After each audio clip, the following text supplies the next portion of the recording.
ایک بھائی نے کویشچن کیا تھا، بلکہ ایک خاتون نے کیا تھا، UK سے تھا، کہ ہمارے یہاں کچھ عورتوں نے صلاۃ التسبیح کی جماعت کا اہتمام کرنے کا آغاز کیا ہے۔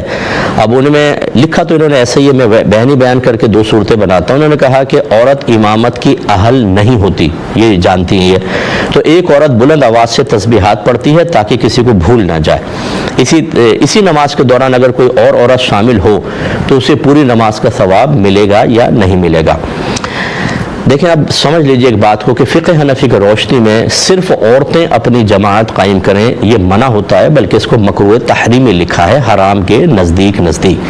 اس لیے از خود یہ بہنیں اگر صلاۃ التسبیح کی جماعت قائم کر رہی ہیں اور واقعی اس قائم کرنے کے اندر کسی عالم مفتی سے پرمیشن نہ لی ہو، کیونکہ بعض صورتیں ایسی ہوتی ہیں کہ جس میں اجازت مل بھی سکتی ہے، اگر اجازت نہیں لی تو یاد رکھیں ساری عورتیں گناہ گار ہوں گے۔ پہلی بات تو یہ۔ دوسری بات یہ، انہوں نے کہا کہ بھی جماعت تو کر رہی ہیں لیکن کوئی عورت امامت کی اہل نہیں ہے۔ اس کا مطلب کیا ہے کہ اگر وہ الگ الگ پڑھتی ہیں، ایک جگہ جمع ہو جاتی ہیں، علیحدہ پڑھتی ہیں، تب تو ٹھیک ہے، جماعت نہیں ہو رہی، ٹھیک ہے نا؟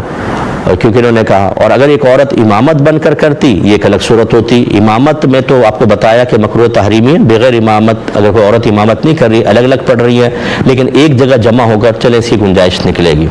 اب اگر عورت امامت کر رہی ہے، فرض کر لیں، اور امام جو ہے وہ بلند آواز سے تسبیحات پڑھتی ہے تاکہ عورتیں بھول نہ جائیں، تو پھر یاد رکھیں کہ یہ مکروہ صورت ہے، خلاف سنت صورت ہے۔ سب کو تسبیحات آہستہ پڑھنی ہے۔ اگر اتنے ہی بھولنے کا مسئلہ ہے تو پھر نہ پڑھیں، اپنے گھر میں پڑھیں پھر، اور یہ چھوڑ دیں۔ آپ ضروری کوئی کہ صلاۃ التسبیح پڑھیں، لیکن یہ طریقہ بالکل خلاف سنت ہے۔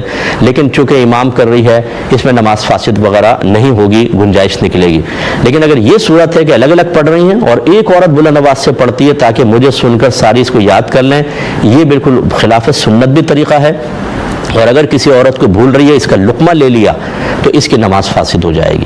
اس لیے یہ طریقے جو اپنے خود ساختہ آپ طریقے نکال لیتے ہیں کہ شریعت سیکھی نہیں، کوئی فرض علم کورس نہیں کیا، کسی عالم سے باقاعدہ تعلیم حاصل نہیں کی، اور اپنے ذہن سے آپ لوگ جزیات نکال کے یہ کر لیتے ہیں، یہ بھی ٹھیک ہوگا، یہ کر لیتے ہیں، یہ بھی ٹھیک ہوگا۔ بھائی یہ دین ہے، کوئی سبزی کی ہنڈیا نہیں ہے کہ چلو تھوڑا نمک تیز کر کے دیکھتی ہوں کیسا لگے گا، الائچی ڈال کے دیکھتی ہوں کیسا ذائقہ بدل جائے گا، تھوڑا سا اس کے اندر وینیگر ڈال دیتے ہیں تو ذائقہ شاید بدل جائے۔ اس کی تو آپ کو پرمیشن ہے، دین کے اندر ایسی پرمیشن نہیں ہے کہ اپنے ذہن سے کچھ بھی کر لیں، چاہے آپ کتنی اچھی نیت کے ساتھ کریں۔